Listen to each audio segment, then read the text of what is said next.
A woman's voice narrates a simple truth. That in the eyes of our protagonist, everyone looks like a pig.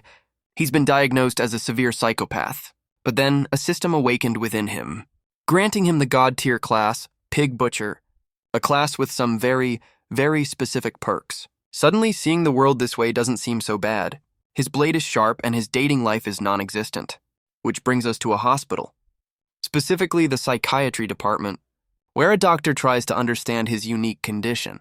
He confirms her question with a simple nod. She can't believe it, asking if she's a pig to him too. His unwavering gaze gives her the answer. From his perspective, she's just another pig in a lab coat. But she sees a handsome young man and decides to run a little unprofessional test. Our boy is understandably caught off guard. She asks him what he sees now. He sees the pig plus 2 new little piggies. His deadpan response, 2 pigs. Well, that backfired spectacularly. She changes tactics, pointing to a spinal model. She explains his spine is deformed, likely causing his visions. The realization begins to dawn on him. The only cure is a surgery with a high risk of paralysis. He listens, processing the grim news. But then he stands, his patience worn thin.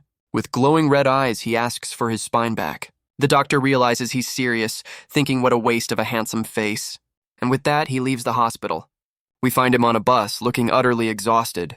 His name is Ye Chuan, and he holds his official diagnosis. He reflects on his lifelong condition, seeing everyone as a pig. Today is the day of the awakening ceremony. A day that will decide his future at Qingcheng Academy. He walks through the grounds, worried his illness will affect the outcome. Suddenly, a familiar voice calls out his name. A blue-haired girl scolds him for almost being late. She playfully threatens him with a tiny fist. But from his perspective, it's just another pig acting tough. Her cute, angry display seems to catch him off guard. He's clearly not used to this kind of attention. She clings to his arm as other students gossip about them. Flustered, she tells the onlookers to mind their own business. The pig girl tells him to ignore them, but he just smiles awkwardly. An instructor announces the ceremony is about to begin. The awakening is based on 3 core attributes. Strength, spirit, and agility determine one's fate. The ceremony begins, and the first student steps forward. He places his hand on the crystal, which erupts with energy. His result, an intermediate metal worker. Not great, not terrible. The instructor looks thoroughly unimpressed. The next student awakens as an advanced healer, followed by a junior engineer, much to the student's dismay. Then, a more confident-looking student approaches the stone. He takes a deep breath, his hand trembling slightly. The moment he touches it, the crystal explodes with golden light. A rare combat class, Shadowless Bladesman. The crowd is absolutely stunned by the display. The principal, overjoyed, asks for the student's name. He introduces himself as Liu Jinglong, striking a confident pose. The principal promises to personally visit his home to discuss his future. Liu Jinglong waves to his adoring fans, soaking in the glory. The principal then calls the next name, Ye Chuan. From the crowd, the blue-haired girl wishes him good luck. The principal notes that while Ye Chuan seems off, his stats are insanely high. Apparently, average is not in this kid's vocabulary. Ye Chuan approaches the crystal, hoping for something miraculous. The moment he touches it, the stone erupts in a colossal pillar of energy. The principal can't believe his eyes, recognizing the legendary golden light. The crystal itself begins to crack under the sheer force of the awakening.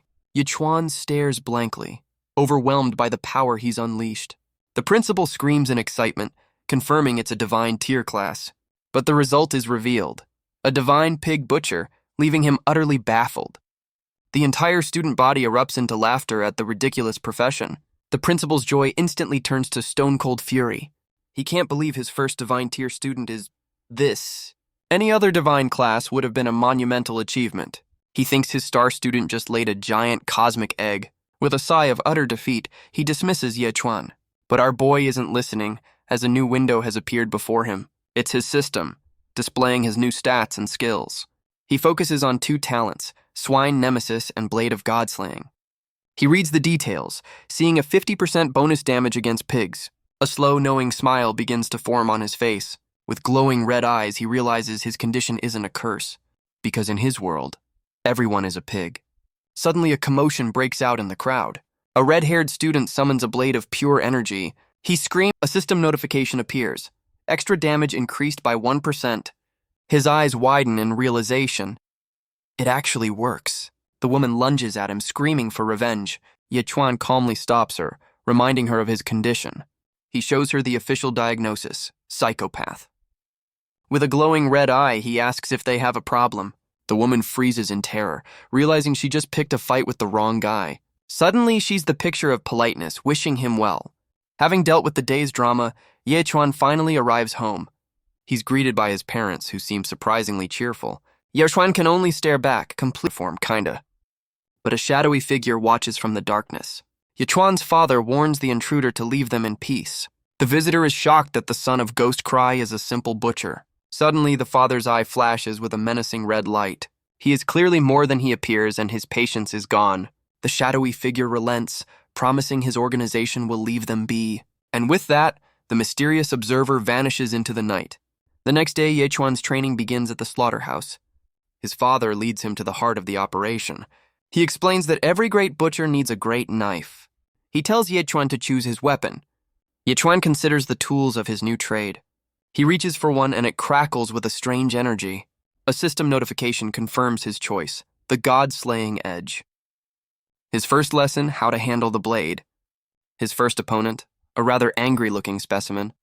His father tells him to aim for a clean single strike. Ye Chuan's blade glows with power as he swings. The blow lands and the beast is silenced. Another notification pops up, confirming his kill and a stat boost. His father critiques the strike, telling him to be more precise. Ye Chuan listens intently, absorbing the lesson. His father tries to comfort him about the repetitive nature of the job. But Ye Chuan eagerly asks if he can handle the rest himself. His father roars with laughter, bursting with pride. With each precise strike of his blade, Ye Chuan's power grows exponentially. The system notifications begin to pile up, until he's single-handedly cleared the entire day's stock. His father's co-worker is stunned, claiming the kid did a week's work in a day. But his father just smiles, filled with an immense sense of pride. He proudly declares that his son is, after all, a divine pig butcher. Having mastered the basics, Ye Chuan feels a new confidence in his abilities. The next day, he decides it's time to venture out.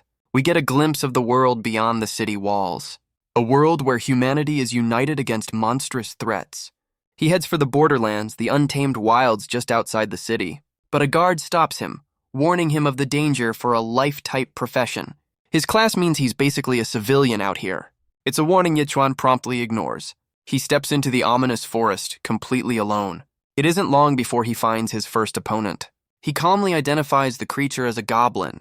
This is the perfect chance to test out his new skills. The goblin seems to realize it made a terrible mistake.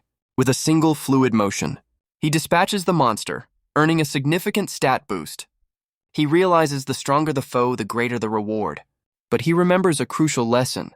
Where there's one goblin, there's always more. Looks like it's time to level up. The horde descends, screeching and brandishing their crude weapons. But for a divine pig butcher, this is just another day at the office. He moves with a brutal, practiced efficiency. The last one stands frozen in terror, as Ye Chuan, with a chilling smile, invites it to come and play. The last goblin is sent flying with a final decisive kick. Following the trail of monsters, he arrives at a dark cave. With a sinister smile, Ye Chuan decides to clear out the nest. He moves like a blur through the darkness. The cave floor is soon littered with fallen goblins. A system notification confirms his rapid growth in power, but a strange sound echoes. A young woman, bound and terrified, is surrounded by goblins. Tears stream down her face as she pleads for help. Ye Chuan raises his blade, his expression unreadable. The girl shuts her eyes, bracing for the worst. But the strike isn't for her, as his blade flashes past. In an instant, the goblins around her are dispatched. She opens her eyes in stunned disbelief. He calmly tells her to stop shouting as the threat is gone. Her gaze shifts to the defeated monsters beside her. Overcome with relief, she throws her arms around him. But Ye Chuan is clearly not a hugger. He bluntly informs her that he wasn't there to save her. She's still in awe of his power, asking if he's a combat class. She asks for the name of her unlikely savior. He gives her his name and points her toward the exit. With that, he turns to leave, his work here seemingly done. But as he walks away, he senses he's not alone. The girl has been following him, hiding behind a tree. He confronts her, demanding to know why she's tailing him. She introduces herself as Xiananan. She was searching for a blood moonflower for her mother's birthday when she was captured. She proposes a deal. If he helps her, she'll get him a new knife from the best weaponsmith in the city. Ye Chuan is completely uninterested, telling her to go back or he'll chop her. She's baffled by his coldness, wondering if there's something wrong with him. Clearly, she's new here. Frustrated, she plays her final card, name-dropping her powerful father, Xia Beihai. The name immediately gets Ye Chuan's attention. He recalls that the Xia family is one of the 4 great noble families of Qingcheng. A sinister, calculating smile begins to form on his face. He realizes a family with that kind of wealth could forge him 10 top-tier knives without issue. To prove her identity, she presents a protective amulet given to her by her father. She explains it's so powerful. Xiaonanan is absolutely thrilled that her plan worked. She pulls out a map she'd purchased earlier. It points to the location of the blood moon flower, but it also warns of a giant blood moon python guarding the area. She worries about the danger, questioning if they're strong enough. Ye Chuan, however, looks absolutely ecstatic at the prospect of a new challenge. She wonders if he's even listening, but decides to trust the guy who wiped out a goblin tribe. With a grin, he tells her to lead the way. She can't shake the feeling that he's both reliable and completely unhinged. As they venture deeper, they notice a disturbance in the tall grass ahead. They take cover, peering through the reeds to see what's there. She identifies it as a silver-horned rhinoceros and warns him not to provoke it. The beast is massive and its strength can be formidable when enraged. As she suggests they quietly sneak around it, Ye Chuan draws his blade. He declares with flawless logic that if it eats grass today, it might eat people tomorrow, and therefore must be in. With a single brutal strike, the massive beast is felled. Xiaonanan can only stare in absolute disbelief. A system notification confirms the kill, along with a massive boost to his damage. He inspects his blade, wondering how much more of this his trusty knife can take. Still in shock, she asks him what his profession could possibly be. He answers with his usual deadpan delivery, "Pig butcher." She's completely baffled by how a life-type class could one-shot a monster. Ye Chuan, meanwhile, is already harvesting the spoils because priorities. She finally accepts that he's telling the truth and tells him they're almost there. The two continue their journey deeper into the ominous woods, but they soon stumble upon another group in a clearing. An instructor is praising his students for their performance in a field exercise, and among them are some very familiar and very unwelcome faces. The instructor suddenly senses their presence in the trees. He demands that the hidden figures show themselves. Ye Chuan and Xiaonanan emerge from the shadows. They seem just as surprised to see the academy students out here. Liu Jinglong's shock quickly turns into a malicious grin. Ye Chuan casually claims they're just passing through. One of the other students immediately calls him out. She accuses him of being a stalker, unable to get over Shu Lingxuan. Ye Chuan's gaze turns cold and distant, because from his perspective, it's just another pig making noise. He looks at Shu Lingxuan with utter indifference. She repeats her warning, telling him to stay away from her. Liu Jinglong is thrilled, seeing this as his chance for a rematch. He summons his blade, its purple energy crackling with power. A fellow student marvels at the weapon's impressive rank. The instructor light Ye Chuan stole from him. With a roar, he charges forward, his massive blade raised high. He plans to show everyone, especially Shu Lingxuan. The instructor and students can only watch in shock. His true, unbridled strength. The spirit weapon comes crashing down on Ye Chuan's simple knife, and in a flash of light, the powerful blade shatters against the cheap steel. Enraged, he screams that he'll end Ye Chuan's butchering career for good. The instructor can't believe it, thinking Ye Chuan just made a fatal mistake. But Ye Chuan just tosses his broken knife aside, claiming he doesn't need it. The red-haired student takes this as the ultimate insult. He brings the remains of his sword down for a final blow. Ye Chuan's eye flashes as he prepares to counter. He meets the attack not with a blade but with his fist. The impact sends his opponent flying through the air. The onlookers are stunned into silence by the one-punch takedown. A friend rushes to the fallen student's side. He struggles to remain conscious, the fight knocked out of him. The instructor's gaze is now fixed on Ye Chuan. He wonders if the boy has already reached a 7th rank level. Ye Chuan, meanwhile, casually picks up the spoils of his victory. He inspects the blade, admitting it's a decent piece of work. The other students are in disbelief, noting that even their top student is only 6th rank. The instructor begins to theorize about this impossible power gap. He explains that combat classes level slower in the early stages. He illustrates how combat classes need a breakthrough, but once they do, their power grows exponentially. Lifestyle classes, on the other hand, level up through their craft. For a pig butcher like Ye Chuan, the path is simple: kill pigs. And as we've seen, he's very, very good at his job. Shu Lingxuan points out the obvious unfairness of it all, but the instructor clarifies that Ye Chuan's progression will eventually slow to a crawl. A student realizes this means Ye Chuan's advantage is only temporary. The instructor silently confirms their theory. But Ye Chuan has heard enough of this lecture. He waves a casual goodbye, ready to get on with his day. But Xu Lingxuan stops him, accusing him of showing off for her benefit. She tells him they're in different worlds now, but he looks completely unimpressed. Suddenly, Xiananan steps in, unable to watch this any longer. She stands between them, explaining that Ye Chuan was just helping her. She calls them out for jumping to such ridiculous conclusions. One of the students scoffs, mocking her for defending him. Another one chimes in with a particularly nasty insult. And that's the last straw, as Xiananan delivers a swift rebuke to the entire group. Even the instructor gets caught in the crossfire, much to his confusion. She stands her ground, absolutely furious. Xu Lingxuan can't believe what just happened. She summons her own blade, her patience completely gone. But Xiananan reveals her family's amulet, a clear warning. The instructor's eyes widen in sudden realization. He holds Xu Lingxuan back, finally recognizing the girl as the heir to the powerful Xia family. His entire demeanor shifts as he tries to de-escalate the situation. Talk about a change of heart. She tells him it's none of his business and criticizes his students' behavior. He can only agree, promising to discipline them later.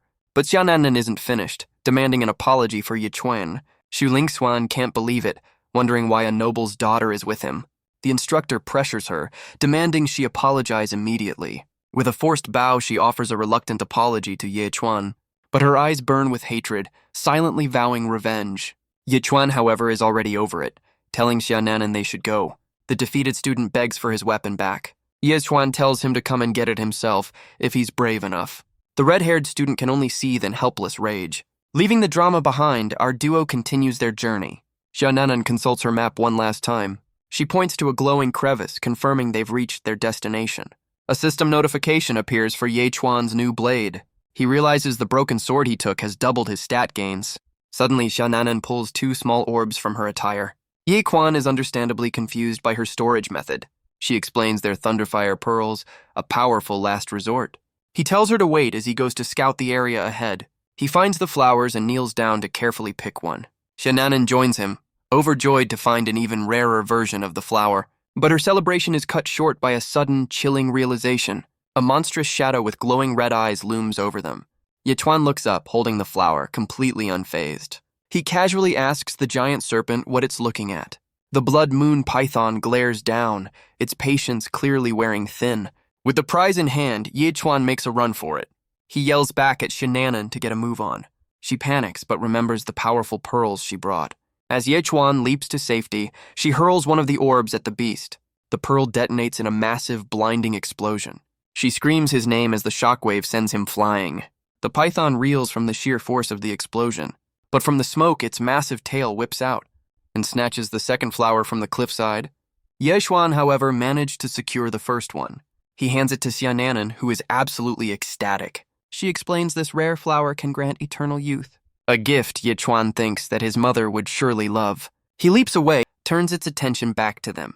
It opens its massive, fanged maw, ready to strike. Ye Chuan grabs her and pulls her away, complaining about the hassle. He throws her to safety just as the monster lunges. Its jaws snap shut on empty air, right where he stood. Xiananan hits the ground, screaming his name in terror. She looks around frantically, calling out for him to appear. But it's the python that looms over her, ready for its next meal. But just as the beast closes in, a blade of red light erupts from within. The python's head is split clean in 2 from the inside out. Xiananan can only watch in stunned silence. Ye Chuan emerges from the carnage, asking if she was calling him. Overcome with relief, she throws her arms around him. She immediately recoils, commenting on the truly awful smell. Guess internal organs don't make for great cologne. A system notification confirms a massive level up for defeating a special pig. With the mission accomplished, Ye Chuan decides it's time to head back. They arrive at the city gates, where a group is waiting for them. An older man immediately scolds Xiananan for returning so late. He explains how worried he was, nearly sending out a search party. She proudly presents the blood moon flower, sure her mother will be thrilled. The retainer chides her for the risk, but she explains Ye Chuan was her protector. His sharp gaze turns to Ye Chuan, sizing up the boy who accompanied his lady. Ye Chuan introduces himself with his usual bluntness, Pig Butcher. The retainer is skeptical, wondering how a life-class professional could possibly have killed a blood moon python. Still, he praises Ye Chuan's potential and offers him a golden ring. He explains it's a valuable reward for ensuring the young lady's safety, but Ye Chuan refuses, stating he only wants a pig-slaughtering blade. The retainer is completely baffled, wondering if this kid is just a little bit crazy. Xiaonanan steps in, reminding the man of her promise to get Ye Chuan a new spirit weapon. The retainer agrees to handle the matter and tells her to return home. As she's escorted away, she waves goodbye, promising to find him again. The retainer then turns back to Ye Chuan with a final serious warning. He tells him not to harbor any improper thoughts toward the young lady. But in Ye Chuan's world, she's just another pighead. He promises to keep his distance, reiterating that he only wants the weapon. The retainer gives him directions to the city's greatest forger, telling him to go there tomorrow. Meanwhile, back in the now quiet forest, a pile of slain monsters lies in the aftermath of their battle. A mysterious horned woman materializes in a swirl of crimson energy. Back in the city, Ye Chuan walks the streets with his new spoils. He finds his way to a shop that buys beast materials at high prices. At the counter, he presents the horn of the silver-horned rhino. The shopkeeper is impressed, offering him a generous 10,000 coins. Ye Chuan is floored, realizing that's worth butchering 100 pigs. His mind reels at the sheer profitability of monster hunting. He spots a piece of armor in a display case and asks about the price. She explains the golden armor is a rare item that costs $150,000. He does some more pig-based math and realizes that's a bit out of his league. Instead, he offers a trade. The broken spirit weapon he took. The shopkeeper's eyes widen, recognizing the valuable low-tier weapon. She happily agrees to the exchange, helping him try on the new armor. Roars with laughter, incredibly proud of his son. But their moment is cut short by an angry voice shouting from outside. Ye Chuan's father looks up, wondering who could be at their door. An imposing man stands there, accusing Ye Chuan of stealing his son's blade. The father recognizes him as Liu Xing, a childhood friend who's risen in status. He tries to de-escalate, explaining his son is just a simple pig butcher. Liu Xing berates his old friend for failing to raise his son properly. He tells the father to ask Ye Chuan himself if the story is true. His father turns to him, a worried expression on his face. Ye Chuan explains that the other boy tried to kill him, and taking the blade was letting him off easy. The red-haired student denies it, claiming it was just a friendly spar. Liu Xing offers a deal. Return the blade and the matter will be dropped. But Ye Chuan calmly informs them that he's already sold it. The visitors are left completely stunned by his audacity. Enraged, Liu Xing demands a compensation of 1 million coins. Ye Chuan's father argues that the price is far too high for such a weapon. But Liu Xing makes it clear that this is not a negotiation. Defeated, his father agrees to pay, asking only for some time to gather the funds. Liu Xing gives them half a month with a thinly veiled threat. As they leave, the red-haired student gives a final, smug look back. Inside, Ye Chuan's mother worries about their impossible situation. She begs her husband to apologize, but he can only sigh in defeat. Ye Chuan steps forward, telling his parents that he will handle this. His father assures him that none of this was his fault. He just asks that his son learn to rely on them in times of trouble. But Ye Chuan is already forming a plan, determined, asking if this makes him a combat class. His father confirms it and tells Ye Chuan it's time for some real training. He spent years developing his own unique pig-killing technique. A technique he will now pass down to his son for self-defense. Ye Chuan feels guilty about the debt, but his father's priority is his safety. He explains that the art of pig-killing is deceptively simple. He will teach Ye Chuan 3 strikes and 3 strikes only. A strange, powerful energy begins to emanate from him. He raises the simple butcher's knife with immense focus, and with a mighty roar he prepares to demonstrate. He moves with a speed and power that defies his simple profession. The single strike seems to tear a rift in the night sky itself. This is clearly no ordinary butchering technique. Ye Chuan can only stare, completely dumbfounded by the display. His father names the first strike Falling Star. He immediately moves on to the second strike. A whirlwind of turquoise energy surrounds him as he spins. He calls this one Falling Moon. Looks like Dad has a theme going. Ye Chuan is speechless, asking how any of this is possible. His father casually explains it's just a little spatial distortion. And now for the third and final strike. He calls it the Devouring Sun. Barely even lift the thing off the ground. As his father leaves, Ye Chuan realizes the incredible strength the man possesses. His father explains that these 3 strikes are legendary. And so, Ye Chuan begins his grueling training. He puts every ounce of his strength into each swing. The sheer weight of the blade pushes him to his limit. He trains through the night until he collapses from exhaustion. But even then, he forces himself back up. The memory of his family's trouble fuels his resolve. He focuses his mind, preparing to unleash the first strike. The impact tears through the earth with incredible force, leaving a massive scar across the entire hillside. He stares in disbelief at the power he now wields. A confident smile spreads across his face, and a system notification confirms his progress. He's reached 9th rank and officially learned the new skill. His mother anxiously asks the doctor if he's okay.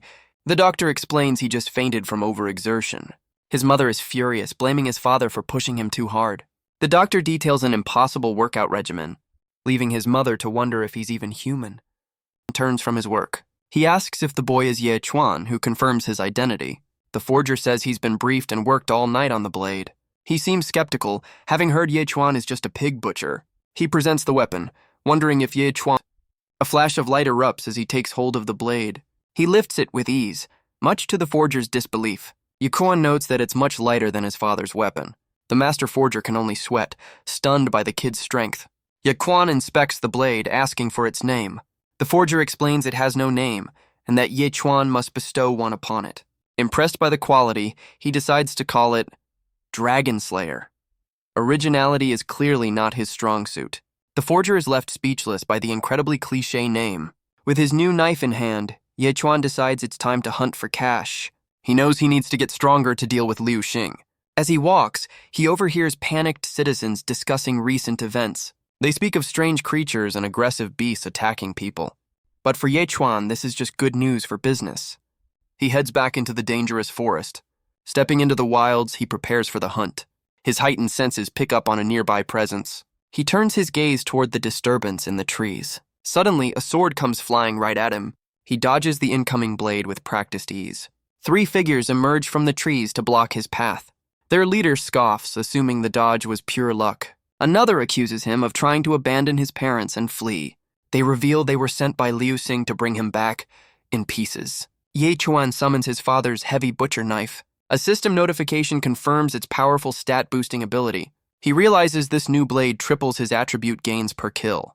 He proudly presents his new weapon, the Dragon Slayer blade. The thug is understandably confused by the incredibly edgy name. Ye Chuan just gives him a wide, unsettling grin. The goons erupt into laughter, mocking his choice of weapon. He calmly informs them that he's not a Dragon Slayer. His eyes glow red as a dark energy envelops his blade. He is and always will be a pig butcher.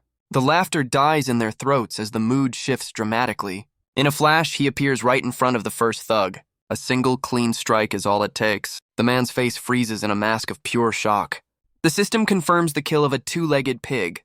The remaining 2 can't believe what they just witnessed. The second thug throws a weapon in a desperate counterattack. He screams at Ye Chuan for his brutal methods, but he's silenced just as quickly as the first. Another notification confirms another successful hunt. The last man standing realizes he's completely outmatched. He decides that running is his only viable option. Smart move, but a little late. But Ye Chuan has other plans, hurling his massive cleaver. The blade finds its mark, pinning the runner to a tree. Ye Chuan stands over his final opponent, reminding him they attacked first. He loots the body of his fallen foe and finds an unexpected prize, a skill scroll. He can't believe his luck, a surprise bonus. The system grants him a new movement skill, Shadow Ghost Step. He grins, thinking that free stuff is always fixated on its next meal. Ye Chuan can only wonder what kind of creature this is. He sees the clearing is littered with the beasts and their victims. Realizing they eat people, he decides they have to go. He activates his new skill, Shadow Ghost Step, and leaps into the fray with newfound speed. His blade meets the creature in a blur of motion, but the monster's counterattack is swift and sharp. It unleashes a volley of spikes that find their mark. Despite the pain, his attack slices the beast in 2. Covered in quills, he calls it a free acupuncture session, but his victory attracts the attention of the entire pack. They snarl, their glowing eyes fixed on their new target. The body of one of Liu Xing's men shows just how deadly they are. The remaining creatures seem to merge into a single, terrifying mass. Ye Chuan watches, unfazed by the growing threat. One of the beasts latches onto his arm, sinking it. He sends it flying with a powerful spinning kick. He moves to protect another fallen hunter. His blade cleaves through the beast with ease, leaving a field of deadly spikes in its wake. He pulls out a quill, his goal still not met. He's determined to reach the next realm today. Suddenly, a much larger threat appears. A rhino monster, just like the one he fought before.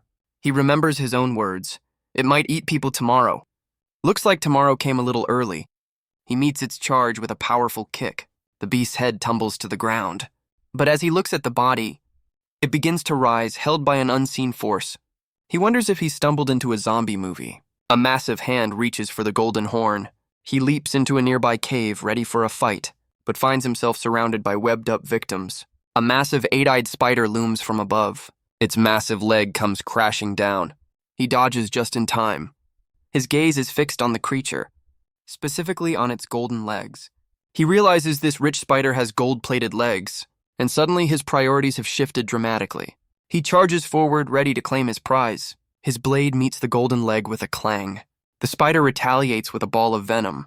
The attack sends him flying backwards. He hits the ground, clearly feeling the effects. A system notification confirms he's been poisoned, but the poison seems to have an unexpected side effect. His eyes glow with a strange power as he loses control.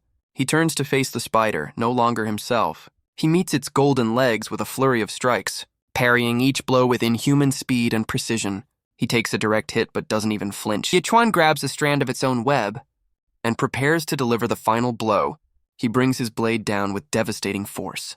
A primal roar escapes his lips. A system notification confirms he's reached a new realm of power. An hour later, he wakes up next to a campfire. He feels exhausted, with no memory of the fight. He assumes the spider somehow took itself out. Convenient. But his quiet meal is interrupted by a new arrival. The mysterious horned woman from before has returned. She gets a little too close for comfort, asking for a bite. She tries to use her charm, hoping to make him her new pet. But Yichuan just tells her to get her own food. She's completely stunned that her power had no effect. Because from his perspective, she's just another pig. A pig with horns, which is admittedly a new one for him. She changes tactics, trying a more friendly approach. He asks what she wants, his mouth still full of spider leg. Her demeanor darkens as she asks about a certain flower. She gets dangerously close, asking if he knows who stole it. Yichuan has a sudden, horrifying moment of realization. He quickly denies everything, playing it cool. Or trying to. But she's clearly not buying his terrible acting. So he quickly invents a new story, blaming a man named Liu Xing for everything. A sinister smile spreads across her face as she agrees to hunt him down. She turns to leave, and for a moment, Yichuan thinks he's in the clear. But it's a feint, as her clawed foot slams down right in front of him. She reveals she knew it was him all along, having tracked him by his scent. Yichuan is furious, demanding to know why she made him lie. She just smirks, asking if he really thinks he's the victim here. A dark, crimson energy begins to swirl around her body. The tendrils lash out, wrapping around Yichuan in an instant. He's lifted into the air, completely at her mercy. She demands to know where her flower is, her patience finally gone. But his eyes glow red as his blood shadow butcher skill activates once more. The horned woman's eyes widen in shock at this sudden transformation. In her mind, she's now the one on the chopping block. She struggles against her bonds, a flicker of fear in her eyes. Yichuan makes a run for it, offering the spider meat as a trade. But she's not letting him go that easily, giving chase in a blur of red. He realizes she's more trouble than she's worth and prepares a final move. As she closes in, he continues his desperate escape. But their chase is interrupted by a new, much larger player. A massive windfire ape emerges, roaring at the intruders. The horned woman attacks it, wondering where this ape pig came from. The ape glares up at her as Yichuan watches from a safe distance. It pounds its chest, ready to defend its territory. The horned woman screams at the beast to get out of her way. She meets its massive fists with a swirl of her own dark energy. She lands a powerful strike directly on the creature's face. The ape is sent reeling backwards from the sheer force of the blow. The horned woman looks on, her eye glowing with immense power. But Yichuan simply draws a small knife, ready for a fight. The horned woman's eyes widen in shock, recognizing his stance. He raises the blade high, channeling a familiar purple energy, and prepares to unleash his father's first technique, Falling Star. She can't believe it, wondering if he's just bluffing. But she knows if he's for real, she's already dead. Suddenly, a new voice calls out from the woods. A disturbance up ahead draws both of their attention. They look on, surprised by the sudden interruption. A trio of powerful-looking hunters has arrived on the scene. The horned woman assumes it's a trap, vowing revenge on Yichuan. With a final threat, she vanishes in a flash of red light, leaving Yichuan to deal with the new arrivals all by himself. He turns to face the imposing group. The large man with the hammer points to the dead ape, blaming Yichuan for the kill. Yichuan tries to explain he was just an innocent bystander. "Sure you were, buddy." The woman in white steps forward, asking for his name. He realizes he's been perfectly framed for the whole mess. He gives his name, still trying to plead his case. But the woman grabs his hands, offering him a spot in her alliance. The masked man smirks as Yichuan is left completely bewildered. He recognizes the Nine Heavens Alliance as one of the city's top powers. The hammer wielder is impressed, Noting the ape was a high-level beast, he tries to sell Ye Chuan on the idea of joining their team. The woman explains their goal, to take down the Flame Blade King. Ye Chuan has no idea who that is, much to her surprise. She explains the ranking system, where the strongest are crowned as kings. Ye Chuan immediately asks what's in it for him.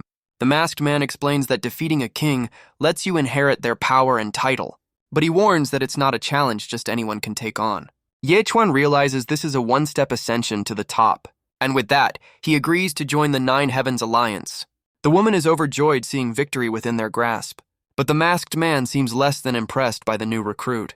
His hand tightens around the hilt of his blade. Meanwhile, the hammer wielder gets to work on the fallen ape. Ye Chuan watches, asking if he's skinning the beast. The woman explains they need its hide for heat-resistant armor. It seems their original plan to capture it didn't go so smoothly, but Ye Chuan's eyes light up, declaring this is his specialty. She looks at him, surprised by his sudden confidence. He assures her that he is, in fact, a professional. With that, he leaps onto the massive beast. He pulls out a small, familiar-looking knife and begins to work with a brutal, practiced efficiency. Just 1 minute later, the job is done. The hide is removed in one perfect, continuous piece. He even ties it up neatly. Talk about full service. The other two can only stare, stunned by his impossible skill. The woman is equally impressed by his hidden talent.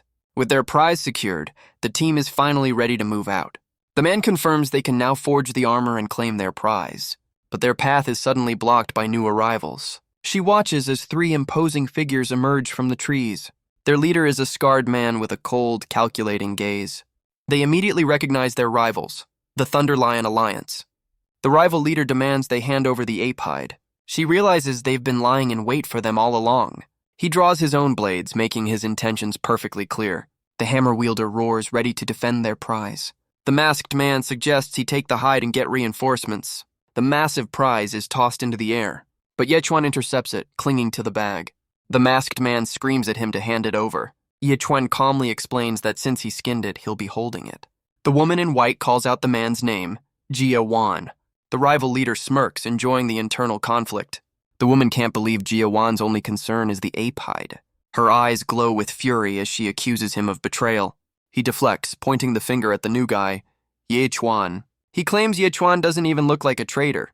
To be fair, he has a point. The hammer wielder has heard enough of this nonsense. He brings his massive weapon down on the real traitor. Jia Wan admits the rival alliance offered him a better deal. He tells the rival leader that their plan is now ruined. The hammer wielder warns him about the price of betrayal, but Jia Wan just mocks his slow speed. The rival leader easily blocks his attack. He orders his men to go after Ye Chuan and the hide. The hammer wielder roars, ready to defend his allies. He's stunned, realizing the rival leader has reached a new realm of power. The leader declares that none of them are leaving today. His eyes glow with a menacing red light. He unleashes a flurry of strikes on the hammer wielder. The brute can only watch in stunned disbelief. The leader's assault is relentless and overwhelming. Meanwhile, Jia Wan turns his attention back to Ye Chuan. He leaps down from the trees, ready to claim the prize. He lands right in front of our boy, blade drawn. But the woman in white intercepts, unleashing a powerful attack of her own. The rival thugs can only stare in disbelief, as the woman in white holds them off with a flurry of attacks, her power clashing against theirs in a brilliant display. But Jia Wan knows Ye Chuan is just a low-level newcomer. He mocks his former ally and lunges for the easy target. The woman screams a desperate warning for him to watch out, but a dark, menacing aura erupts from behind Ye Chuan. Jia Wan's confidence instantly shatters into pure terror. Because in Ye Chuan's world, he's just the next pig on the cross. A system notification confirms a new skill has activated. Ye Chuan raises his blade, ready to face the traitor. Jia Wan unleashes a powerful sweeping attack. He taunts Ye Chuan, confident in his superior speed. But Ye Chuan uses the ape hide as a shield, blocking the blow. Jia Wan prepares to strike again, his plan foiled. He screams in rage, accusing Ye Chuan of playing dirty. A sinister grin spreads across Ye Chuan's face. He's got him. The woman realizes this kid is fighting far above his rank. She continues to hold back the other two assailants, but she's overwhelmed and calls out to Ye Chuan for help. Ye Chuan gives her a look that says, "You're on your own." Meanwhile, the Thunder Lion leader pummels the hammer wielder. His purple energy crackles with overwhelming power. Ye Chuan knows he has to take out the leader first. The leader's blade slams down with incredible force. The hammer wielder is trapped, his body coursing with energy. The leader explains the massive power gap between them. His domain will slowly paralyze his opponent completely. He prepares to deliver the final decisive blow, but Yechuan appears, blocking the attack at the last second. The Thunderlion leader can only stare in disbelief. He's face to face with the Blood Shadow Butcher, and from his perspective, he's staring down a demonic boar.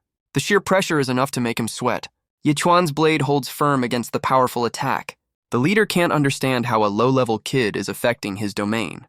He realizes this boy is a threat that cannot be allowed to live. The hammer wielder screams a warning for his allies to run, but the leader scoffs, claiming there's no escape now. Yechuan, however, has other plans, delivering a swift kick. The blow sends the powerful leader flying through the air. He lands in a heap, thoroughly humbled by the pig butcher. A faint, defeated grimace is all that's left of his confidence. The hammer wielder is stunned, realizing the kid just saved him. He knows Yechuan's move just bought him a precious moment, an opportunity he has no intention of wasting. He brings his massive hammer down on the fallen leader, but the leader's crimson energy erupts to meet the blow. The two forces collide in a brilliant flash of light. The hammer wielder is caught, his body coursing with the leader's power. The leader stands over him, taunting him with threats against his allies. He mocks the Nine Heavens alliance and makes his vile intentions clear. The hammer wielder can only roar in helpless fury, but a new attack slices through the air. Yechuan's eye glows with a familiar, powerful light. He unleashes a massive wave of energy from his blade. He calls out his father's first technique, Falling Star. The hammer wielder looks on, completely shocked by the display. The leader is wounded but alive, wondering what kind of technique that was. Yechuan clutches his chest, realizing his own kick nearly took him out too. He explains that he feigned weakness to make the leader let his guard down.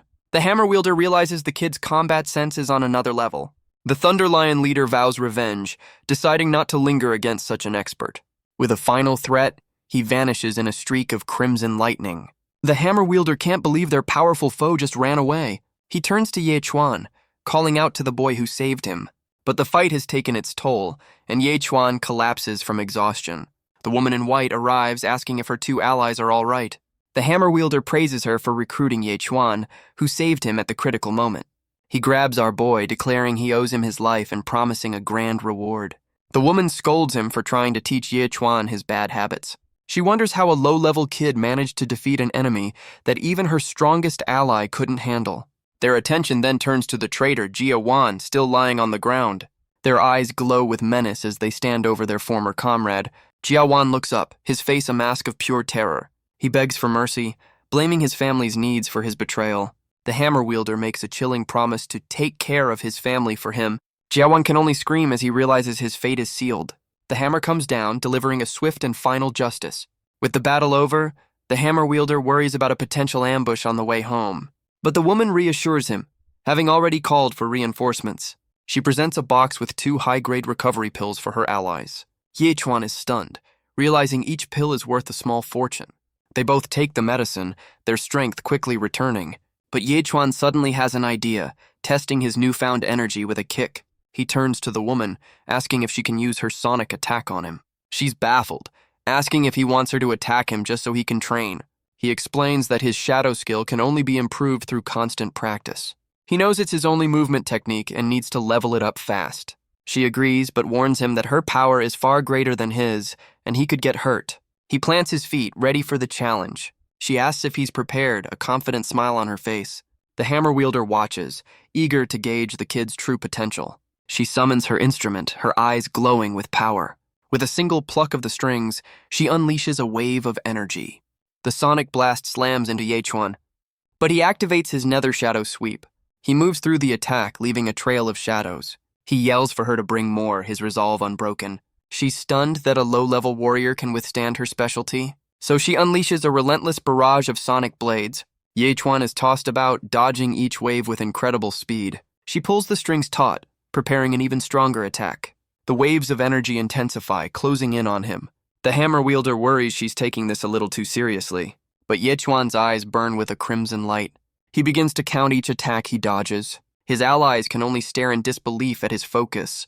A dark, bloody energy begins to weave through the sonic waves. He continues to count, his movements becoming more precise. He lands firmly on the ground, having weathered the storm, but she sends one final powerful blast his way. He raises his blade to block the attack.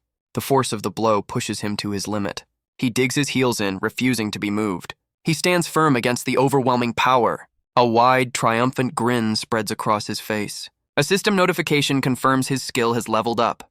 The hammer wielder finally calls a stop to the training. The woman, now identified as Miss Jiang, looks on, clearly annoyed. The reinforcements finally arrive, apologizing for the delay. Miss Jiang declares the threat is over and tells them it's time to go. As they prepare to leave, she asks Ye Chuan to join them, but he declines, saying he has some unfinished business. She tells him to be safe, promising a special gift upon his return. Ye Chuan watches as his new allies depart. With them gone, he sprints back into the forest. He's hoping his forgotten treasures are still waiting for him. He finds the golden spider legs right where he left them. He knows these valuable parts will be enough to buy new armor. Priorities, people. With his new loot secured, he finally heads for home. He arrives back at the Ye family residence. He bursts through the door, announcing his return. But his cheerful expression instantly vanishes. The entire house has been completely ransacked. The bag of golden legs falls from his shoulder. He stares in disbelief at the destruction. He calls out for his parents, his voice filled with dread. He finds their family photo, shattered on the floor. His eyes burn with rage as he realizes Lu Xing is responsible. He arrives at an opulent estate in the city's wealthy district. 2 guards immediately block his path, telling him to leave. But his eyes glow with an unholy light as he demands they move. The guards are frozen in terror by his overwhelming presence. Meanwhile, inside, a man enjoys a quiet drink. It's Lu Xing, who is suddenly attacked by one of his own men. The subordinate raises his blade to strike. But Lu Xing stops the attack with ease, vowing to make him pay. He easily deflects the man's desperate assault, leaving his would-be attacker defeated on the ground. The defeated subordinate wonders what's happening. Lu Xing roars in anger, demanding to know who broke down his door. A foot steps down, pinning the man to the floor. Ye Chuan's eyes glow with an unholy red light. He stands in the doorway, radiating pure menace. Lu Xing recognizes him, asking if he's responsible for his fallen men. But Ye Chuan has only one question. Where are his parents? Lu Xing screams that he'll make Ye Chuan pay for his actions. His son looks on in terror, realizing his father really did go after them. Ye Chuan draws his blade, declaring that his parents are off limits. Lu Xing begins to mock him, calling him worthless. But his taunt is cut short by a fist to the face. The blow sends him crashing through the wall behind him. He's stunned, realizing the kid has reached a new realm of power. But he recovers, boasting that he's also grown stronger. He begins to encase his body in a thick layer of stone. A system notification confirms his rock armor skill. The red-haired son vows that Ye Chuan will pay for this. Lu Xing, now fully armored, lunges forward with a powerful punch. Ye Chuan looks up, completely unfazed by the attack. He activates his nether shadow sweep, his blade glowing. The massive cleaver meets the stone fist head-on. The impact sends Ye Chuan flying backwards. He crashes to the ground, seemingly defeated. Lu Xing gloats, confident in his unbreachable defense. But Ye Chuan rises, a notification confirming his damage was reduced by 65%. He calmly sheathes his weapon, his expression unreadable. Lu Xing can't believe he's still standing after a full-power strike. Ye Chuan clenches his fist, deciding if blades won't work. Then he'll just have to use his bare hands. Lu Xing's eyes widen in disbelief. As Ye Chuan's fist meets his stone armor, the blow lands with incredible force. A system notification confirms a massive damage boost. Lu Xing can't believe the kid's punch felt like a cannon blast. But Ye Chuan isn't finished yet. He follows up with a devastating kick that shatters the rock armor completely. Guess it wasn't so unbreachable after all. He grabs Lu Xing by the hair, his Blood Shadow Butcher skill active, and from his perspective, the man is just a terrified boar. He slams him to the ground, demanding to know where his parents are. The red-haired son screams for him to stop. He knows he has to intervene, but he's frozen in fear, realizing Ye Chuan has completely snapped. He finally blurts out that his parents were taken by someone else. Ye Chuan pauses, demanding to know who.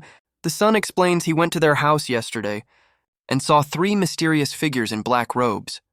Ye Chuan's eyes narrow, suspecting a lie. The son swears it's the truth, recalling the argument he witnessed. We see a flashback to the Yi family home. The red-haired son watches from the doorway. He saw Ye Chuan's father confronting the robed men. One of the figures turns, their face hidden in shadow. Their eyes glow with a menacing red light. He remembers seeing Ye Chuan's father get angry, before being effortlessly thrown aside. Yurkon demands proof of this story. The son explains that after the figures left, he found something. He presents a letter, left behind for Ye Chuan by his parents. Ye Chuan breaks the seal on the envelope. He carefully unfolds the single sheet of paper. It's a letter from his father explaining they must leave him. The words confirm his worst fears and the tears begin to fall. In a flashback, his father accepts their fate.